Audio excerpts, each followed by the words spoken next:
Hello friends, vibrant जेस study centre में आप लोगों को स्वागत है। आइए आज के करंट अफेयर के विषय में हम लोग चर्चा करते हैं।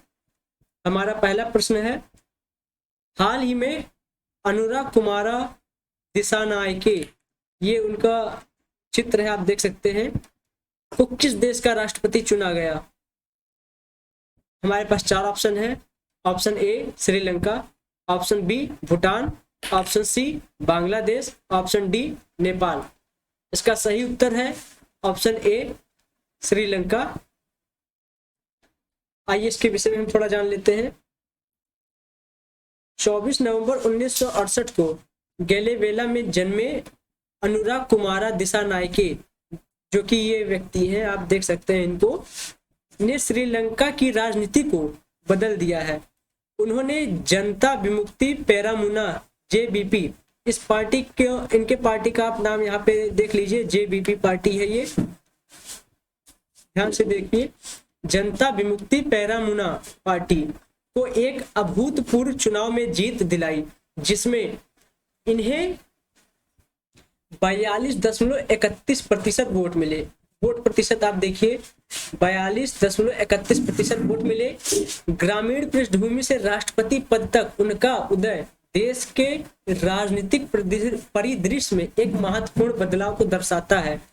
विशेष रूप से आर्थिक संकटों और पारंपरिक राजनीतिक अभिजात वर्ग के साथ जनता के असंतोष के बाद अनुराग का नेतृत्व पार्टी के उग्रवादी अतीत से हटकर अधिक लोकतांत्रिक और सुधारवादी दृष्टिकोण की ओर अग्रसर है, जो मतदाताओं की बदलाव की इच्छा के साथ प्रतिध्वनित कर होता है।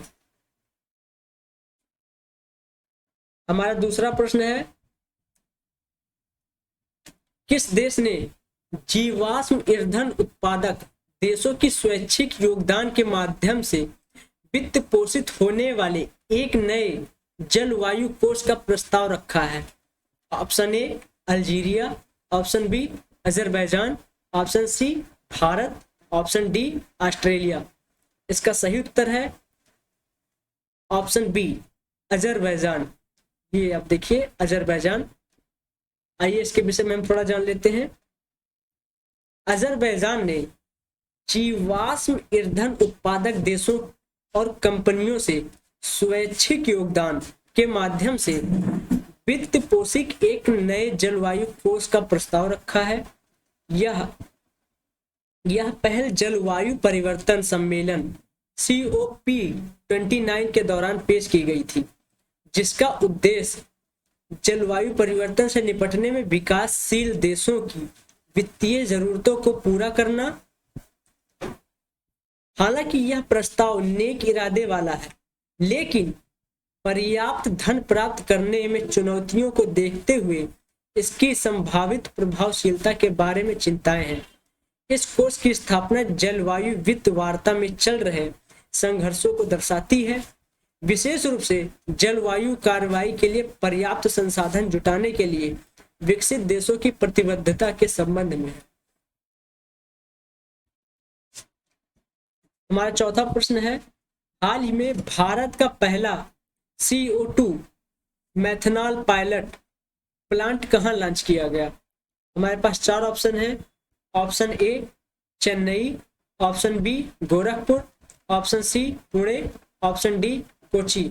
इसका सही उत्तर है ऑप्शन सी पुणे। आप देख सकते हैं, इसके बारे में थोड़ा हम जान लेते हैं। पुणे में 1.4 TPD क्षमता वाला भारत का पहला CO2 से मेथनॉल प्लांट लॉन्च किया गया। इस परियोजना को भारत सरकार के विज्ञान और प्रौद्योगिकी विभाग DST का समर्थन प्राप्त है। यह सार्वजनिक निजी भागीदारी PP के तहत IIT दिल्ली और थर्मैक्स लिमिटेड के बीच एक सहयोग है।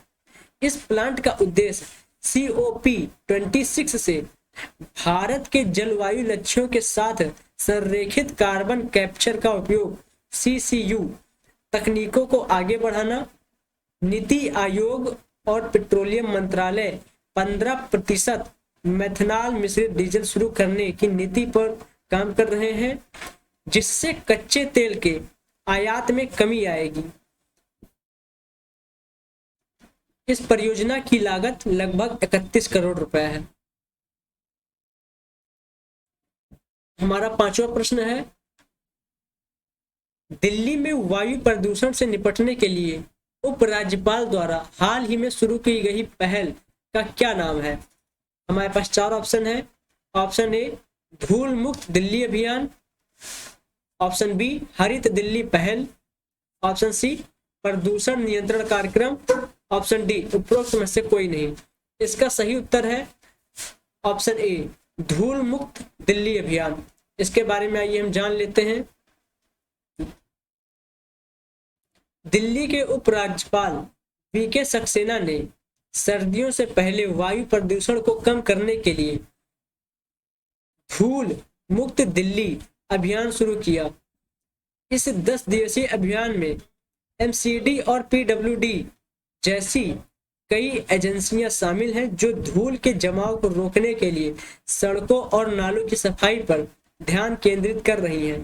हाल ही में शुष्क मौसम से सूखी मिट्टी और गाद प्रदूषण में महत्वपूर्ण योगदान देती है।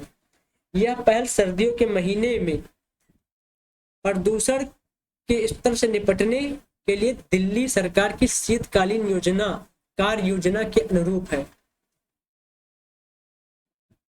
हमारा छठा प्रश्न है, हाल ही में खबरों में रहा उड़ने में असमर्थ पक्षी एमू किस देश का मूल निवासी है? ध्यान दीजिए आप, ये एमू है, एमू पक्षी जो बिल्कुल ऑस्ट्रिच यानी शुतुरमुर्ग की तरह दिखता है। हमारे पास इस प्रश्न के चार ऑप्शन हैं। ऑस्ट्रेलिया, ऑप्शन बी चीन, option C Bharat, option D Indonesia. इसका सही उत्तर है ऑस्ट्रेलिया। शोधकर्ताओं ने पाया एमू के पंखों की हड्डियां महत्वपूर्ण रूप से छोटी और विषम संलयन प्रदर्शित करती हैं जो भ्रूण की गति में अंतर के कारण होती हैं। यह अध्ययन उन विकासवादी प्रक्रियाओं पर प्रकाश डालता है जो इन अनोखे पंछियों में कंकाल संरचनाओं को आकार देते हैं। एमू रेटाइट परिवार से उड़ने में असमर्थ पक्षी है जो सबसे आदिम आधुनिक पक्षी परिवारों में एक से एक है। वे शुतुरमुर्ग के बाद दूसरे सबसे बड़े जीवित पक्षी हैं।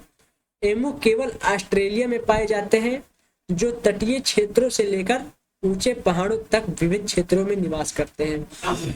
एक बार फिर से आप ध्यान दे दीजिए, ये बिल्कुल ऑस्ट्रिच की तरह ही दिखता है। हमारा सातवां प्रश्न है, भारतीय चिकित्सा अनुसंधान परिषद को किस क्षेत्र में योगदान के लिए 2024 यूएन अंतर एजेंसी टास्क फोर्स पुरस्कार मिला? हमारे पास चार ऑप्शन हैं। कृषि, ऑप्शन बी गैर संचारी रोग, ऑप्शन सी टीकाकरण सेवाएं, ऑप्शन डी उपरोक्त में से कोई नहीं। इसका सही उत्तर ऑप्शन बी है गैर संचारी रोग। इसके बारे में हम थोड़ा जान लेते हैं। भारतीय चिकित्सा अनुसंधान परिषद यानी आईसीएमआर को गैर संचारी रोगों एनसीडी की रोकथाम और नियंत्रण तथा मानसिक स्वास्थ्य को बेहतर बनाने में महत्वपूर्ण योगदान देने के लिए 2024 यूएन अंतर एजेंसी टास्क फोर्स पुरस्कार से सम्मानित किया गया। यह सम्मान स्वास्थ्य से संबंधित सतत विकास लक्ष्यों को प्राप्त करने में आईसीएमआर के योगदान को दर्शाता है। यह सम्मान आईसीएमआर की पहलों को दर्शाता है, जैसे कि सहायक स्वास्थ्य प्रौद्योगिकी के लिए राष्ट्रीय केंद्र स्थापित करना और व्यापक सर्वेक्षण आयोजित करना। हमारा आठवां प्रश्न है, खबरों में रहा पल्लीकरनई मार्शलैंड किस राज्य में स्थित है? हमारे पास चार ऑप्शन है। Option A Tamil Nadu, option B Karnataka, option C Kerala, option D Maharashtra. इसका सही उत्तर है ऑप्शन ए तमिलनाडु। आइए इसके बारे में हम जान लेते हैं। पल्लीकरनई दलदली भूमि के आसपास एक बाथीमेट्रिक अध्ययन किया जा रहा है ताकि यह मापा जा सके कि कितना कीचड़ हटाया जा सकता है। यह अध्ययन आर्द्र भूमि बहाली और बाढ़ प्रबंधन के लिए आवश्यक है, जो अतिक्रमण और सीवेज डिस्चार्ज से बढ़ते दबाव का जवाब है। यह दलदल मीठे पानी और आंशिक रूप से खारे पानी की आर्द्रभूमि है जो तमिलनाडु के चेन्नई से 20 किलोमीटर दक्षिण में स्थित है। यह चेन्नई और चेंगलपट्टू जिलों के लिए बाढ़ बफर के रूप में कार्य करता है। दलदल में ओक्कियम, मदावु और कोवलम क्रीक के माध्यम से बंगाल की खाड़ी से जुड़ी 65 आर्द्रभूमि शामिल है। पल्लीकरनई भारत में एक रामसर साइट है।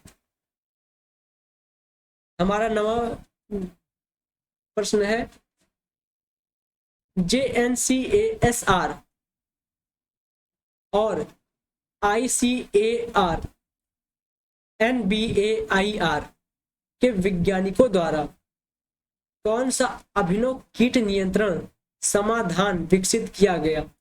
ऑप्शन ए जैविक कीटनाशक, ऑप्शन बी टिकाऊ फेरोमोन डिस्पेंसर, ऑप्शन सी कीट प्रौद्योगिकी फसली, ऑप्शन डी रासायनिक विकर्षक। जिसका सही उत्तर है ऑप्शन बी टिकाऊ फेरोमोन डिस्पेंसर। इसके बारे में हम थोड़ा जान लेते हैं। JNCASR और ICAR NBAIR के शोधकर्ताओं ने एक टिकाऊ फेरोमोन डिस्पेंसर बनाया है जो फेरोमोन की नियंत्रित रिलीज दर सुनिश्चित करता है, जिससे कीट नियंत्रण लागत में काफी कमी आती है। यह नवाचार मेसोपोरस सिलिका मैट्रिक्स का उपयोग करता है, जिससे स्थिर फेरोमोन रिलीज और कीट प्रबंधन में बेहतर दक्षता मिलती है।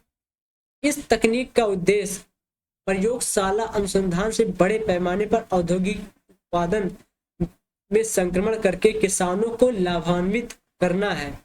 इस प्रकार कीट नियंत्रण में पर्यावरण के अनुकूल तरीकों को बढ़ावा देते हुए कृषि प्रथाओं को बढ़ाना है।